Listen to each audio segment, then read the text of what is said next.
Good afternoon. Today I have for you a review of the JJRC H31 High Performance Waterproof Drone. This is a pretty neat little drone. It's supposedly waterproof, and I've actually tested that out, and I can say that it is, at least flying through water like a water sprinkler. I did not submerge it in water. Simply because I was going to use my pool, and my pool is salt water, and salt water is highly conductive, and so I recommend, it's fresh water if you're going to be using it in any wet environment, or such as flying in light rain or something. This drone would have no problem doing that. And I really like the design of it. It's a sleek, kind of futuristic look to it. It's available in white and green. I'm happy to get the white one. This is a courtesy of GearBest.com that sent this to me. As you can see, it's got prop guards on it.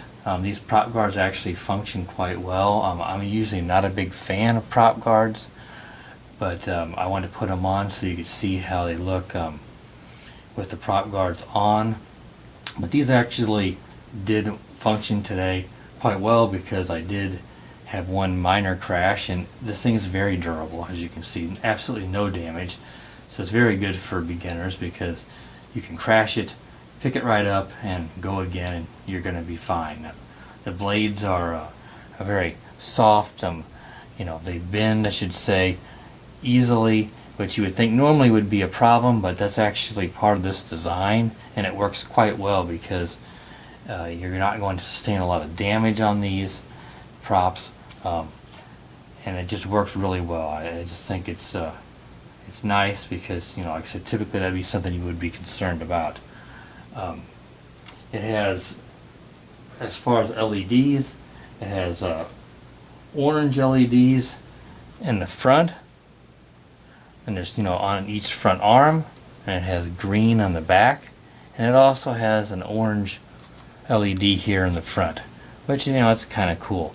It's particularly useful during the day, because on all these small toy grade quads, the LEDs are usually very difficult to see, partially because you're looking at a 1S LiPo, and it just doesn't have the power to be really bright, so it makes it difficult to see. But you can actually make this out during the day, but it's not super easy, but you can. But so it's sort of helpful in terms of your orientation, because it doesn't have white props in the front or something like you might see, which probably would have been a nice thing to add, because it's always difficult to tell orientation with some of these small quads, particularly whenever you're at a distance away, which this has pretty good distance, so you can fly it a bit of ways away, and you can lose your orientation if you're not careful. It comes with, as you can see here in the package, the contents here, it comes with a 400 milliamp per hour 1S 3.7 volt LiPo, and it uses some kind of I wouldn't call it a standard connector, but it's it's one that I've seen with other quads. It's not a standard connector in terms of if you have an aftermarket charger like an iMax or something like that. It's not going to fit right onto that to charge, so you have to use the included charger, which I'll show here. And it comes with the included charger right here, just a USB, so you can plug it into a USB wall adapter, or you can plug it into your computer, and then the battery plugs into the back, and that takes about an hour to charge. The light will come on, and when you plug it in, and it turns off until when it's fully charged. Comes with an extra set of props, which is always handy, because you're going to break props sooner or later probably. The little prop guards are a big help, and a little Phillips screwdriver and some extra screws. The screws, it takes 8 screws to put the prop guards on, and these extra screws are just extras for those, or for some of the other accessories that you can add to this, which I'll talk about in just a second.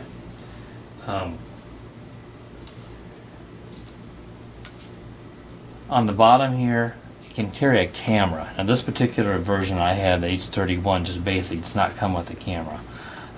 They do sell, an instruction says that they sell 3 different types of cameras. I think a 0.3 megapixel, a 2 megapixel, and a 5 megapixel. I'm not so sure how accurate that is.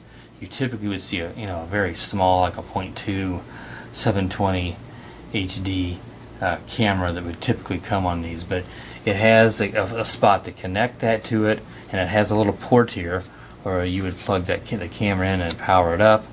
And I think the camera that actually shows on the box, it actually tilts, and so you can aim it up, just keep it at the horizon.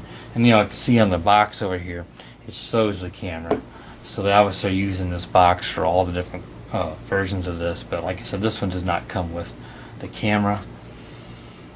And it has an on and off switch, which I always like, especially on these little ones, because you plug it in, it powers up, and it's a little better safety feature, and it's easier if you want to plug the battery in, take it somewhere, then turn it on, and you're not draining the battery down by running the LEDs as it's plugged in. In terms of the flight time on this, I got 6.5 minutes flight time for it. The LVC is kind of hard to tell.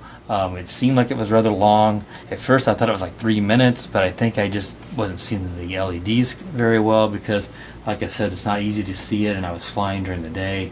I would really need to take it out during the nighttime, and then of course I'd be able to see the LVC warning very easily on that. Let's go on and look at the transmitter now. Transmitter is not bad at all. I'd say it's not hobby grade, but I would say it's a good toy grade, not really cheap. Definitely plenty good for this quad. You power it up there. You can see it has an LCD screen, which I always think is kind of cool. So it gives you an idea in your trims and your signal, and of course, excuse me, your battery power, which is really important. To calibrate the gyros, which is always important, especially if you crash it or maybe the first time you want to use it, you're going to pull the sticks down and to the right, and I believe the lights will blink a few times. And again, because they're difficult to see and they're little and below the quad, that is difficult to tell exactly when it's done. So you just basically, I would hold it down for 5 seconds or so it's completed, because you don't want to pick it up while you're doing that, or you're going to mess up the gyros. So it needs to be placed, of course, on a level surface. So like I said, it's a little difficult to see when you're doing that.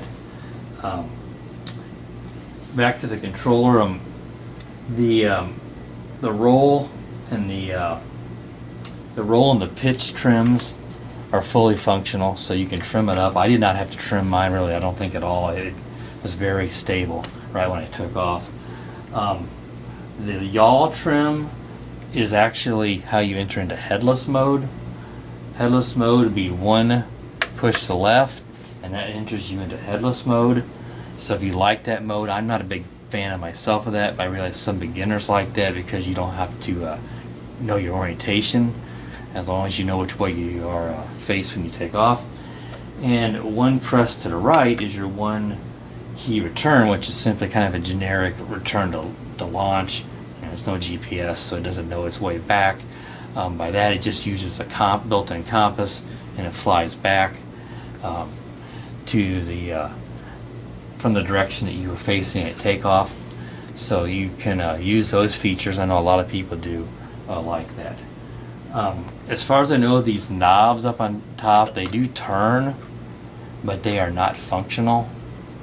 So I don't know if it's just for another quad, or if it's something that they plan for future use. That I'm not sure of.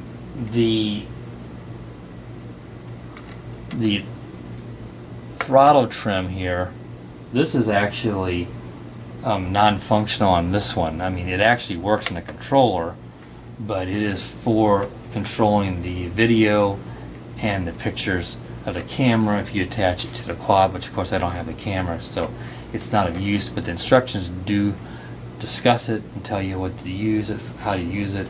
So if you would decide to add the camera to it, then you'd be able to use that. Back to that camera again just very quickly. I think, you know, and you have a 6.5 minute flight time. If you add that camera to it, you know, you're going to be reducing the flight time significantly, just simply because of the weight, of course, and the power you're drawing, and whenever you are running the camera. So, you know, a 6.5 minutes flight time, I think maybe you're looking at maybe 3 minutes flight time adding the camera. So that's something else to think about. And I don't know what the camera costs, but it could cost more than this quad costs. So just something to think of. But it looks like it's a standard one that JJRC, I think, and some of the other manufacturers use on all their models. It's just a very small camera that attaches to the bottom. It also comes with, I think this is pretty neat, I've seen this in a few quads, but it comes with a pair of sunglasses. And I actually do plan to use these. They say JJRC on a sticker, so it's not permanent on the bottom. But when I put them on, they're actually quite comfortable. You know, they're cheap, but they look good.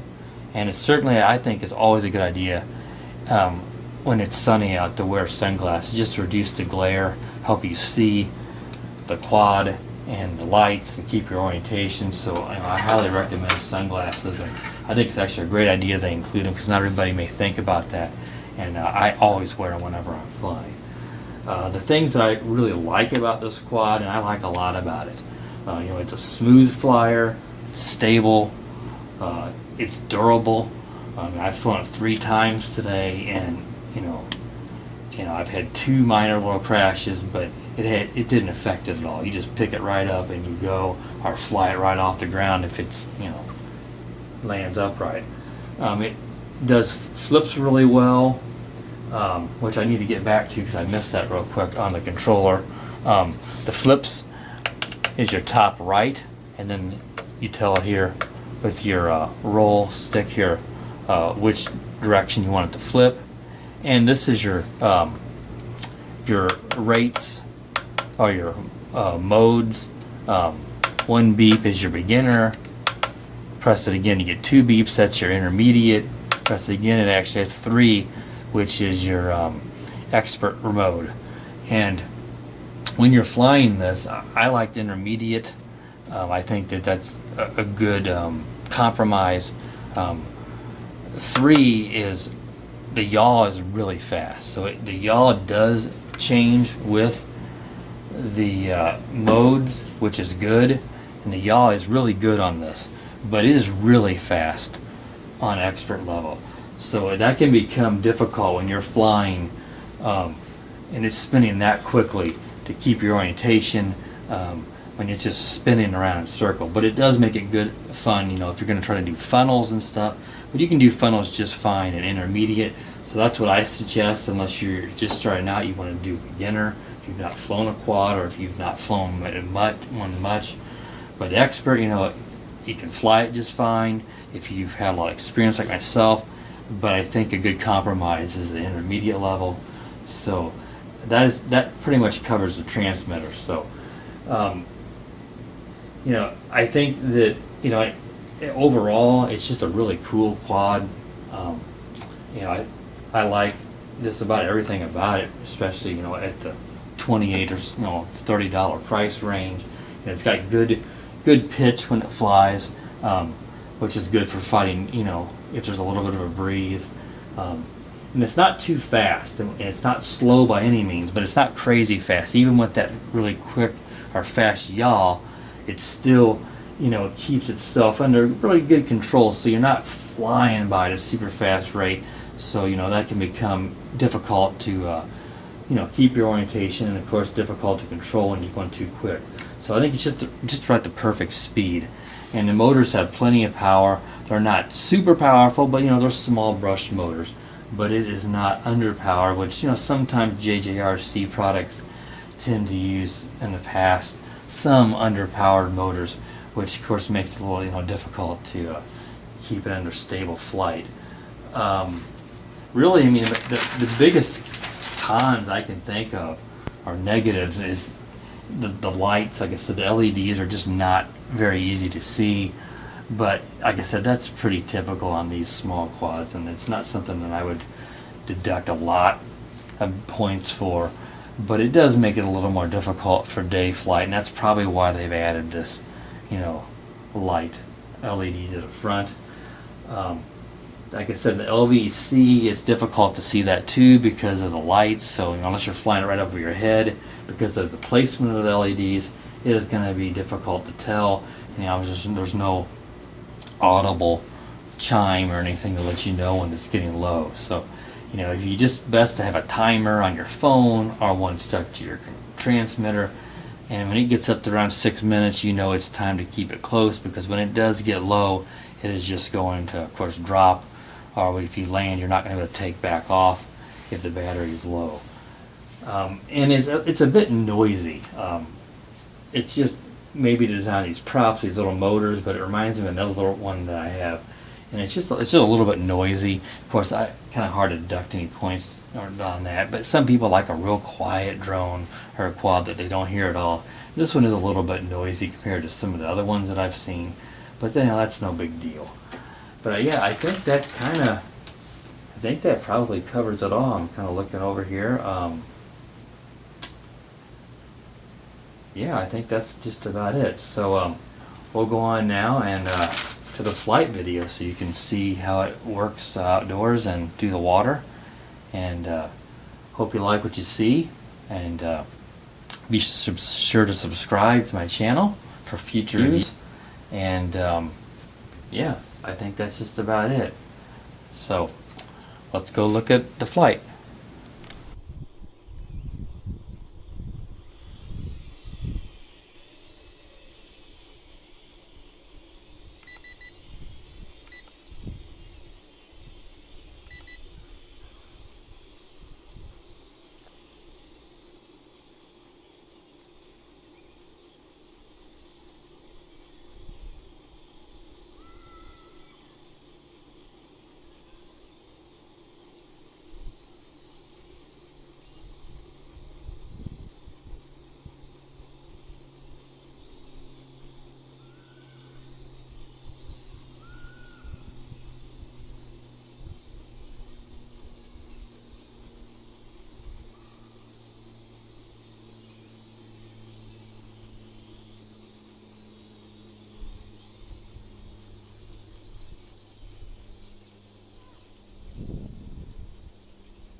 Looks like we have an LVC warning already.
Tough little booger, and that crash is not going to do a thing to it.